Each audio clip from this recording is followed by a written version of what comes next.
అండి, welcome back to my channel. నువ్వుంటే నా జతగా సీరియల్ ఈ రోజు ఎపిసోడ్ ఏం జరిగింది ఏంటి చెప్పేయడానికి అయితే వచ్చేసాను అనమాట. నేను సీరియల్ చెప్తూ ఉంటాను, మీ పని మీరు చేసుకుంటూ నేను చెప్పే సీరియల్ వింటూ హ్యాపీగా ఎంజాయ్ చేసేయండి.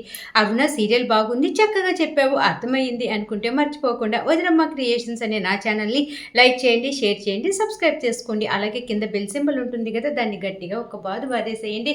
ఇంకా సీరియల్లో వచ్చేసేపాటికి ఇంకా మిథున అడ్రస్ అయితే కనుక్కుంటుంది కదా, ఇంకా ఎక్కడ ఉంది ఏంటి అని చెప్పేసి నేత్ర గురించి ఆలోచిస్తూ ఉంటుంది. అలాగే మిథునకి తెలిసిన ఫ్రెండ్ ఒక ఆవిడ ఉంటే నేత్ర ఫోన్ నెంబర్ పంపించి, ఈ ఫోన్ నెంబరు ఎక్కడ ఉంది, ఏ అడ్రస్లో ఉంది, కొంచెం చెప్పవా, ఇక్కడి నుంచి ఇల్లు ఖాళీ చేసేసి వెళ్ళిపోయింది, తన అడ్రస్ నాకు దొరకట్లేదు అనేసి మిథున వాళ్ళ ఫ్రెండ్ని అడుగుతుంది కదా. వాళ్ళ ఫ్రెండ్ 5 నిమిషాల్లో అడ్రస్ పంపిస్తుంది అనమాట. అంటే నేత్ర ప్రజెంట్ ఎక్కడ ఉంది ఏంటి అంతా కూడా అడ్రస్ పంపిస్తుంది. ఇంకా అడ్రస్కి మిథున గబగబా వెళ్ళాలి అని చెప్పేసి ఆటో కోసం నిలబడితే ఏ ఆటో కూడా కనపడదనమాట. అప్పుడే అక్కడికి భాను ఆటో వస్తుంది కదా.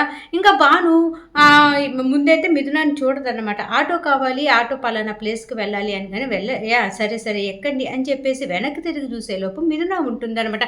ఓహో నువ్వా, నిన్నైతే నేను అసలు నా ఆటోలో నేను ఎక్కడికి తీసుకొని వెళ్ళను అని చెప్పేసి అంటూ ఉంటే, నేను ఇలాగా మా వారి కోసం అని వెళ్తున్నాను, అది ఇది నువ్వు ఆటో నడిపేదాను, ఆటో నడుపుకో, నీ పని నువ్వు చేసుకో, నా పని నేను చేసుకుంటాను, మన ఇద్దరికి మధ్య ఉన్న కక్షలు ఇప్పుడు ఈ పనిలో అవసరం లేదు కదా అని చెప్పేసి మిథున చెప్తూ ఉంటే, భాను కూడా నిజమే కదా అనేసుకొని, సరే సరే ఆటో ఎక్కువ, నా రాజాని కాపాడటం కోసం వెళ్తున్నాను అంటున్నావు కాబట్టి నీకు నేను హెల్ప్ చేస్తాను ఎక్కువ అని చెప్పేసి మొత్తానికి ఆటో అయితే ఎక్కిచ్చేసుకుంటుంది అనమాట. ఇంకా వెళ్ళే దారిలోనే ఇంకా భాను మిథున వైపు చూసి, ఏంటి పెద్ద ఏదో ఫోర్స్ కొడుతున్నావు, ఎక్కడికి వెళ్తున్నావు ఏంటి, ఇంతకు మొత్తాన్ని నా రాజాని ఎలా బయటికి తీసుకొని వస్తున్నావు అని చెప్పేసి భాను మిథునాన్ని అడుగుతూ ఉంటే, అప్పుడు మిథున అంటూ ఉంటుంది, నీకు అదంతా అనవసరం, నేను చెప్పే అడ్రస్కి తీసుకొని వెళ్ళు, అక్కడికి వెళ్ళామనుకో గ్యారంటీగా సాక్ష్యం దొరుకుతుంది, ఇంకా దేవాన్ని నేను బయటికి తీసుకొచ్చుకునే అవకాశం ఉంది అని చెప్పేసి మిథున భానుకి చెప్తుందనమాట. అప్పుడు భాను ఆలోచిస్తూ ఉంటుంది, ఇప్పుడు మిథున నా రాజాని బయటికి తీసుకొచ్చిందనుకో, అదే దేవాన్ని బయటికి తీసుకొచ్చేసింది అనుకోండి,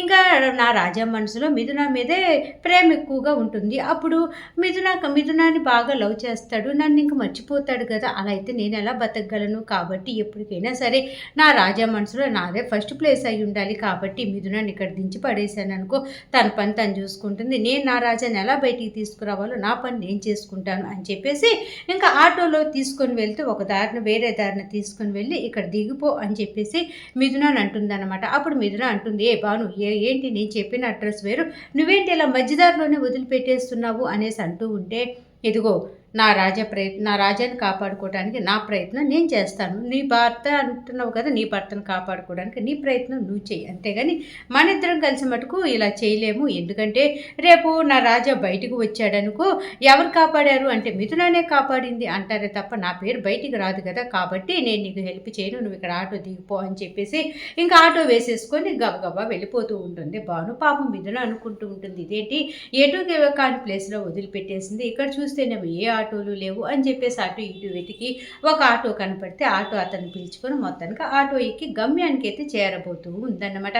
ఇంక ఇక్కడ ఇలా సీన్ జరిగితే దేవ పోలీస్ స్టేషన్లో ఆలోచిస్తూ ఉంటాడు, ఇవాళ నన్ను కోర్టుకి తీసుకొని వెళ్తున్నారు, ఇంకా మిథున ఏవో సాక్ష్యాలు తీసుకొని వస్తుంది అనేది నేను బయటకు వచ్చే మార్గమే లేదా అని చెప్పేసి పాపం ఆలోచిస్తూ ఉంటే, అప్పుడే ఎస్ఐకి మీ ఎస్ఐకి దేవాన్ని చూస్తాడనమాట. ఆ ఎస్ఐ దేవాన్ని చూసి, ఏంటి దేవా భయపడుతున్నావా, కోర్టుకు వెళ్తే ఇంకా అక్కడే ఉండిపోవాల్సి వస్తుంది, అట్నుంచి అటే జైలుకి వెళ్ళిపోవాలి, శిక్ష అనుభవించడానికి ఆలోచిస్తున్నావా, నువ్వు ఆలోచించేది నిజమే, నువ్వు ఇంక ఇళ్ళకి రావటాలు ఇలాగా బయటికి తిరగటం అదంతా కూడా అయిపోయింది, ఇంకా నీ బతుకంతా కూడా జైల్లోనే అని చెప్పేసి అని, ఇంకా నా రాణి నాకు సొంతం అవుతుంది, నేను కలలు కన్న రాణి నా సొంతం అవుతుంది, ఇంకా అది ఇది అని చెప్పేసి నోటుకు వచ్చినట్టుగా ఎస్ఐ మాట్లాడుతూ ఉంటే ఆ లోపే ఫోన్ వస్తుంది అనమాట. ఎవరో అటు నుంచి ఫోన్ చేసి ఏదో మొత్తానికి చెప్తారు. ఎస్ఐ కొంచెం కంగారు పడుతూ, అవునా అది నిజమా అంటే వీడు బయటకు వచ్చే ఛాన్సులు ఉన్నాయంటారా అని చెప్పేసి ఎస్ఐ ఎవరితోనో ఫోన్ మాట్లాడుతూ దేవాతో మాట్లాడుతున్న వాడల్లా బయటకల్లా వచ్చేసి ఫోన్లో మాట్లాడుకుంటూ ఉంటాడనమాట. ఇంకా దేవ ఆలోచిస్తూ ఉంటాడు కదా, ఇక్కడ ఇలా జరుగుతూ ఉంటే ఇంకా మొత్తానికి ఈ సీన్ అంతా క్రియేట్ చేసినటువంటి ఆదిత్య ఉన్నాడు కదా, ఇంకా ఆదిత్య కారులో వెళ్తూ ఉంటాడనమాట. అప్పుడే నేత్రకి ఫోన్ చేస్తాడు. నేత్ర ఎక్కడున్నావు అనగానే, సార్ మీరు వేరే ప్లేస్‌కి పారిపోమని చెప్పారు కదా! ఈరోజు అసలే కోర్ట్‌లో కేసుంది. మిథున గాని నన్ను పట్టుకుంది అంటే మళ్ళీ మిథుననే కాకుండా ఇంకెవరికైనా సరే నేను దొరికానంటే దేవ బయటకొచ్చేస్తే నేనెక్కడ నిజం చెప్తాను. వాళ్ళు కన్ఫర్మ్‌గా నా చేత నిజం చెప్పిస్తారు. కాబట్టి నువ్వు అసలు ఈ ఊర్లో ఉండకుండా పారిపో అన్నారు కదా! కాబట్టి నేను వెళ్ళిపోవటానికి ఆటో కోసం గాని, బస్సు కోసం గాని వెయిట్ చేస్తున్నాను సార్ అని చెప్పేసి చెప్తూ ఉంటే, నువ్వు ఎక్కడికి వెళ్ళొద్దు, నువ్వు అదే ప్లేస్‌లో ఉండు, నేను 5 నిమిషాల్లో వస్తాను అనగానే, అదేంటి సార్ నన్ను వేరే ప్లేస్‌కి వెళ్ళిపోమన్నారు, ఇప్పుడేంటి వెళ్ళొద్దంటున్నారు, ఏం చేస్తున్నారు సార్ అనగానే, నువ్వు ఎవ్వరికీ కనపడని ప్లేస్‌కి నేను తీసుకొని వెళ్తాను కదా, 2 నిమిషాలు అక్కడే ఉండు, నేను వచ్చేస్తున్నా, దారిలోనే ఉన్నాను అని చెప్పేసి చెప్తూ ఉంటాడనమాట. ఇంకా అప్పుడే నేత్ర ఆలోచిస్తూ ఉంటుంది, ఇదేంటి సార్ ఇలా మాట్లాడుతున్నారు, ఎవరికీ తెలియని ప్లేస్ ఎక్కడుంటుంది ఏంటి అని చెప్పేసి నేత్ర ఆలోచిస్తూ ఉంటే, ఈలోపే ఆదిత్య అంటూ ఉంటాడు, చెప్పాను కదా నేత్ర, నువ్వు ఎక్కడికి వెళ్ళాల్సిన అవసరం లేదు, నువ్వు అదే ప్లేస్లో ఉండు, ఎందుకంటే ఆల్రెడీ నిన్ను మిథున వెతుకుతుంది, కాబట్టి మిథున కళ్ళకు గాని నువ్వు కనపడ్డావంటే కన్ఫామ్‌గా నిన్ను తీసుకొని వెళ్ళిపోయి ఆ దేవగాడిని బయటికి తీసుకొని వచ్చి నన్ను బొక్కలో తెచ్చే అవకాశాలు ఉన్నాయి. కాబట్టి నువ్వు ఎక్కడున్నావో అక్కడే ఉండు. నేను వచ్చి నిన్ను తీసుకొని వెళ్తా. చెప్పాను కదా! ఎవరికీ దొరకని ప్లేస్‌లోకి తీసుకొని వెళ్తాను. ఎవరు చూడని ప్లేస్‌లోకి నిన్ను పెడతాను అన్నాను కదా! కాబట్టి అదే పని చేస్తాను అనేసి అనగానే అప్పుడు నేత్ర అనుకుంటూ ఉంటుంది. సరే సార్ చెప్పారు కదా! అసలే మిథున రంగంలోకి దిగిందంటే నేను ఎక్కడున్నానో కన్ఫామ్‌గా కనిపెట్టేస్తుంది. కాబట్టి సార్ చెప్పినట్టు ఓ పక్కకు వెళ్ళి నిలబడదాము. ఈ అడ్రస్‌కి వచ్చిన తర్వాత సార్ నాకు ఫోన్ చేస్తాడు కదా! అప్పుడు బయటకు వద్దామని చెప్పేసి ఇంకొక ప్లేస్‌లో దాక్కుంటుందనమాట. తను ఎక్కడైతే బస్సు, ఆటో కోసం వెయిట్ చేస్తుందో ఆ ప్లేస్‌లోనే తనైతే దాక్కుంటుందనమాట. ఇంకా చక్కగా వస్తూ ఉంటాడు ఆదిత్య. ఆదిత్య ఒకటే అనుకుంటూ ఉంటాడు, ఈ నేత్రాన్ని ఎలాగైనా సరే మిథున కనిపెట్టేసిందనుకో గ్యారంటీగా ఇంకా నా పేరు బయటకు వచ్చేస్తుంది, ఇంకా మిథున మనసులో నాకు ప్లేస్ పోతుంది, దేవగాడు బయటకు వచ్చేసాడంటే ఇంక నేను వేసుకున్న ప్లాన్ అంతా పోతుంది అని చెప్పేసి ఇంకా ఆదిత్య ఆలోచించుకుంటూ మొత్తానికి కారులో వెళ్తూ ఉంటాడు. ఇంకొక పక్క మిథున ఆటోలో ఎక్కేసింది కదా, ఆటోలో వెళ్తూ ఉంటుంది. ఇక్కడ ఇలా జరుగుతూ ఉంటే పాపం దేవ బాధపడిపోతూ ఉంటాడనమాట. బాధపడిపోతూ మిథున గురించి ఆలోచిస్తూ ఉంటాడు. ఎందుకంటే మిథున ఎంతసేపు కూడా నువ్వు అంటే నాకు ఇష్టం దేవ, నువ్వే నా పంచప్రాణాలు, నువ్వే నా లోకం, ఎవరు ఏమన్నా సరే నేను నిన్ను బయటికి బయటికి తీసుకొచ్చి నేను కాపాడుకుంటాను అని చెప్పేసి ఇంకా చెప్తూ ఉంది కదా. ఆ మాటలన్నీ కూడా తలుచుకొని దేవ బాధపడిపోతూ ఉంటాడనమాట. అలా బాధపడుతూ ఉంటే అప్పుడే కానిస్టేబుల్ వస్తాడు. ఏంటి సార్ ఏంటి బాధపడుతున్నారు, మిమ్మల్ని చూస్తే చాలా మంచివాళ్ళలాగా ఉన్నారు, కాకపోతే మీరేంటి ఇలాంటి కేసులో ఇరుక్కున్నారు అని చెప్పేసి కానిస్టేబుల్ దేవాని అడుగుతూ ఉంటే అప్పుడే దేవా ఇంకా మిథున కోసం చెప్తూ ఉంటాడు. జరిగిందంతా కూడా అంటే మిథునకి దేవాకి ఏ విధంగా పెళ్ళయింది, ఆ తర్వాత అతను మిథునాన్ని ఏ విధంగా బాధ పెట్టింది, కాకపోతే మిథున మటుకు దేవ మీద ఎంత ప్రేమ చూపించింది అదంతా కూడా చక్కగా కళ్ళకు కట్టినట్టుగా కానిస్టేబుల్కి దేవ చెప్తూ ఉంటాడనమాట. అప్పుడు ఆ కానిస్టేబుల్ అంటూ ఉంటాడు, సార్ మీ ప్రేమ మీ వైఫ్ ప్రేమ నిజం, కాబట్టి మీరు ఏ తప్పు చేయలేదని చెప్పేసి నేను కూడా నమ్ముతున్నాను, మీరు తప్పు చేయలేదు అని చెప్పేసి మీ భార్య సాక్ష్యాలతోటే తిరిగి వస్తుంది, ఎందుకంటే ఇన్ని రోజుల నుంచి కూడా మీ భార్య మిమ్మల్ని మంచిగా నమ్మింది, అలాగే కాపాడుకుంటూ వచ్చింది కదా, కాబట్టి ఈ విషయంలో కూడా గ్యారెంటీగా మీ భార్య మిమ్మల్ని కాపాడుతుంది, మీరు ఎటువంటి టెన్షన్ పెట్టుకోవాల్సిన పని లేదు సార్ అని చెప్పేసి చక్కగా కానిస్టేబుల్ దేవాకి ధైర్యం చెప్తాడనమాట. అప్పుడే దేవ పాపం అలా ఆలోచిస్తూ ఉంటాడు, మీరు నా ఎంత ఇబ్బంది పడుతుందో, మీరు నాకు నేను తను అసలు అంటానంటే ఇష్టం లేదు, ఎంత చెప్పినా సరే మిథున నా కోసం కష్టపడుతుంది అని చెప్పేసి దేవ ఆలోచిస్తూ ఉంటాడు. మొత్తానికి మిథునకి వాళ్ళ ఫ్రెండ్ అడ్రస్ పంపించేసింది కదా, అడ్రస్ ప్లేస్కి వచ్చేస్తుంది అనమాట. ఆటో ఆయనతో చెప్తూ ఉంటుంది, ఏంటంటే ఇదిగో ఈ ప్లేస్కే వచ్చాము, ఇక్కడే ఆపండి అని చెప్పేసి ఆటో దిగేస్తుంది అనమాట. అప్పటికి అదే ప్లేస్కి ఆదిత్య కూడా కారులో వస్తాడు. కారులో వచ్చి ఆదిత్య అలా దిగుతాడు, ఈ మిథున వచ్చేసేపటికి ఆటో దిగుతుంది, ఈ దాక్కున్నటువంటి నేత్ర కూడా బయటకు వస్తుంది అనమాట. ముగ్గురు కూడా ఇలాగే మధ్యలో మిథున ఉంటుంది, ఇటు వచ్చేసి ఆదిత్య ఉంటాడు, ఇటు వచ్చేసేపటికి నేత్ర, మధ్యలో వచ్చేసి మిథున, ఇలా ముగ్గురు ఉంటారనమాట.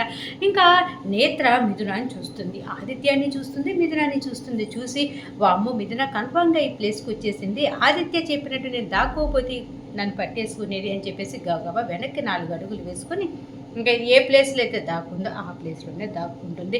ఇంకా మిథున పాపం ఫోన్లో పంపించే వాళ్ళ ఫ్రెండ్ అడ్రస్ పంపించింది కదా, ఆ అడ్రస్ చూసుకుంటూ ఈ అడ్రస్సే కదా, ఈ అడ్రస్లోనే కదా నేత్ర ఉండాల్సింది, ఎక్కడ ఉంది అని చెప్పేసి వెతుక్కుంటూ ఉంటే ఈలోపే ఆ ఆదిత్యని చూస్తుంది అనమాట. చూసి ఏంటి ఆదిత్య నువ్వు ఇక్కడ ఉన్నావేంటి, నువ్వు ఇక్కడెందుకు, ఇక్కడేం పని నీకు, ఇక్కడికి ఎందుకు వచ్చావు అని చెప్పేసి ఇంకా మిథున అనుమానంగా ఆదిత్యని అడుగుతూ ఉంటే అప్పుడు ఆదిత్య చెప్తూ ఉంటాడనమాట, ఇక్కడ నేత్ర ఉందని చెప్పేసి నాకు అడ్రస్ వచ్చింది తెలిసిన వాళ్ళ ద్వారా తెలిసింది నేత్ర. నేను ఫోటో పంపించాను మా ఫ్రెండ్స్ అందరికీ, పలానా అమ్మాయి ఎక్కడైనా కనపడితే మాకు చెప్పమని చెప్పేసి నా ఫ్రెండ్ ఒకరు ఇక్కడే నేత్రాన్ని చూశాను అని చెప్పేసి నాకు ఫోన్లో చెప్పాడు. కాబట్టి దాన్ని వెతుక్కుంటూ ఇక్కడికే వచ్చాను. అది కాకుండా అప్పుడే నువ్వు ఆటోలో వస్తూ ఉంటే నేను ఫాలో అవి కూడా నేను వచ్చాను, ఎక్కడికి వెళ్తున్నావా ఏంటా అని చెప్పేసి అనగానే ఇక మీద నాకు డౌట్ వస్తుంది. ఏంటి ఆదిత్య, నేను వస్తున్న ఆటో వెనకాల నువ్వు ఫాలో అయ్యి వచ్చావా, ఎక్కడి నుంచి ఫాలో అయ్యావు అని చెప్పేసి ఆదిత్యని కొంచెం డౌట్గానే అడుగుతూ ఉంటుంది. అప్పుడు ఆదిత్య అనుకుంటూ ఉంటాడు, నేను ఏదైనా పొరపాటున మాట్లాడితే ఈ మిథున చాలా తెలియగలది, ఇట్టే పట్టేస్తుంది, కాబట్టి ఇతను ఈవిడికి దొరకకుండా నేను కాన్ఫిడెంట్గా జవాబు చెప్పాలి అనేసి నేను పలానా చోట నిలబడి ఫోన్లో మాట్లాడుతూ ఉంటే అప్పుడే నువ్వు ఆటోలో వెళ్తూ కనపడ్డావు మిథున, కాబట్టి నీ ఎక్కడికి వెళ్తుంది అని చెప్పేసి నీ వెనకాలే ఫాలో అయ్యాను. నువ్వు నేను ఇప్పుడు ఒకే పని మీద ఉన్నాం కదా, ఆ నేత్రాన్ని పట్టుకోవాలి అని చెప్పేసి, కాబట్టి మన ఇద్దరం నేత్ర కోసమే వస్తున్నామని చెప్పేసి అర్థమైపోయి నీ వెనకాలే ఫాలో అయ్యానా. నువ్వు నేను ఇద్దరం ఒకే అడ్రస్కి వచ్చాము ఈ నేత్ర కోసం, నేత్రాన్ని ఎలాగైనా సరే వెతికి పట్టుకోవాలి అని చెప్పేసి ఆదిత్య ఆ మాట ఈ మాట చెప్పి మిథునకు ఉన్న అనుమానం అయితే ప్రస్తుతానికి కొంచెం తొలగిచ్చాడనమాట. ఇంకా ఏంటంటే ఇంకా పాపం ఇప్పుడు ప్రస్తుతానికి మిథున దేవాన్ని కాపాడాలి అనేసే పనిలో ఉంది కదా. నేత్ర అయితే మటుకు దూరంగా వెళ్ళిపోయి వారిద్దరు ఏం మాట్లాడుకుంటున్నారా అని వినటం మటుకు స్టార్ట్ చేస్తుంది అనమాట. ఇంక ఇక్కడ ఇలా జరుగుతూ ఉంటే ఇంకా మాస్టర్ గారి ఇంట్లో వచ్చేసేపటికి సత్యమూర్తి ఫ్యామిలీ మొత్తం కూడా ఒక ప్లేస్లో కూర్చొని బాధపడిపోతూ ఉంటారు. అయ్యో దేవాని ఈరోజే కదా కోర్టుకు తీసుకొని వెళ్తున్నారు, ఏ సాక్ష్యాలు కానీ దొరకకపోతే ఇంకా కోర్టు నుంచి నేరుగా జైలుకి వెళ్ళిపోతాడు దేవా, ఇంకా బయటికే రావటం కుదరదు, అసలే ఇది ఆడపిల్లలకు సంబంధించిన కేసులో ఇరుక్కున్నాడు కదా దేవా అని చెప్పేసి సత్యమూర్తి గారు పాపం బాధపడుతూ ఉంటే అసలే సూర్యకాంతం ఓవర్ యాక్షన్ చేస్తూ ఉంటుంది కదా. ఈ సూర్యకాంతం ఓవర్ యాక్షన్ చేస్తూ ఉంటుంది, అయ్యో దేవా ఎలాంటి కేసులో ఇరుక్కుపోయాడే, అసలే సాక్ష్యం కూడా లేదు, ఇంకా దేవా బయటకు వచ్చే అవకాశాలే లేవు, ఇంకా నేరుగా పోలీస్ స్టేషన్కి వెళ్ళాడు కదా, అక్కడి నుంచి అక్కడికి జైలుకి వెళ్ళిపోతాడు, ఇంకా మనం దేవాన్ని చూడటం కుదరదు మామయ్య గారు, అయ్యో దేవా గురించి అనుకుంటుంటేనే నా గుండె పగిలిపోతుంది అని చెప్పేసి దొంగేడుపులు ఏడుస్తూ ఉంటుంది అనమాట. ఇంకా అప్పుడే పాపం సత్యమూర్తి గారు కూడా అనుకుంటూ ఉంటారు, దేవా చిన్నప్పుడు చదివి ఎంత క్లవర్గా చదివేవాడు, వాడికి వచ్చే మార్కులు ఎంత బాగా వచ్చాయి, స్కూళ్ళల్లో ఏంటి కాలేజీలో ఏంటి, వాడికి వచ్చే మార్కులు చూసి వాడికి ఉన్న తెలివిని చూసి నేను చాలా సంతోషపడిపోయేవాడిని, కాకపోతే ఏమైందో ఏమో మధ్యలో వాడు అలా రౌడీలాగా మారి అసలు ఇలాంటి కొడుకు నాకు ఎందుకు పుట్టాడని ఆయన బాధపడే రోజులు కూడా తీసుకొని వచ్చాడు ఈ దేవాగాడు. ఇంకా అదే కాకుండా అమ్మాయిల విషయంలో వాడు అసలు తప్పు పనులే చేయడు, అది నాకు తెలుసు, వాడు రౌడీ అని నాకు తెలుసు, కాకపోతే అమ్మాయిల విషయంలో మటుకు వాడు ఇటువంటి తప్పు చేయడు అనేసి నాకు నమ్మకం ఉంది అని చెప్పేసి సత్యమూర్తి గారు అంటూ ఉంటే అప్పుడే దేవ వాళ్ళ అమ్మ, అదేనండి సత్యమూర్తి వాళ్ళ భార్య అంటూ ఉంటుంది, మన దేవ ఈ తప్పు చేయడండి, అమ్మాయి మంచిది కాదు, అమ్మాయి మగవాళ్ళ దగ్గర డబ్బుల కోసము వాళ్ళని కేసుల్లో ఇరికిస్తుందని చెప్పేసి మిథున మనందరికీ వీడియో చూపించింది కదా. అది కాకుండా మిథున వెళ్ళింది కదా కన్ఫామ్గా సాక్ష్యాలతోటి పోలీస్ స్టేషన్కి కోర్టుకి వెళ్తుంది, నా బిడ్డని బయటికి తీసుకొని వస్తుంది, మిథున మీద మాకు ఆ నమ్మకం ఉంది అని చెప్పేసి ఇంకా అందరూ కూడా అనుకుంటూ ఉంటారు. అప్పుడే సూర్యకాంతం అనుకుంటూ ఉంటుంది, ఇంకేం తీసుకొస్తుంది సాక్ష్యం, ఇంకా సేపట్లో దేవా కోర్టుకు కూడా వెళ్తున్నాడు, ఈ లోపు కూడా సాక్ష్యాలు తీసుకురాకపోతే ఇంకా దేవా బయటికి ఎలా వస్తాడు అని చెప్పేసి పాపం అంటూ ఉంటే ఈ లోపే మిథున వాళ్ళ పెద్ద తోడి కోడలు ఉంటుంది కదా దేవా వాళ్ళ వదిన, అప్పుడు ఆవిడ అంటుంది అనమాట, సూర్యకాంతం ఇప్పుడైనా కొంచెం మంచిగా మాట్లాడుతూ నేర్చుకో, మిథున ఒక మాట అనింది అంటే కన్ఫామ్గా చేసి తీరుతుంది, అది కాకుండా మన దేవ అసలు ఎటువంటి తప్పు చేయలేదు, ఆ నేత్ర తప్పు చేయబట్టే కదా ఇక్కడి నుంచి ఇల్లు ఖాళీ చేసి వెళ్ళింది, ఇంకా మిథున ప్రయత్నం మీద మిథున చేస్తుంది, మనము ఏ హెల్ప్ చేయలేకపోయినా సరే మిథునకు మంచి జరుగుతుందని కోరుకోవాలి తప్ప మనం ఎప్పుడు చెడు కోరుకోకూడదు సూర్యకాంతం, ఇంకెప్పుడు మంచిగా మారుతావు అని చెప్పేసి పాపం తను కొంచెం గట్టిగా అరుస్తూ ఉంటుందన్నమాట సూర్యకాంతాన్ని.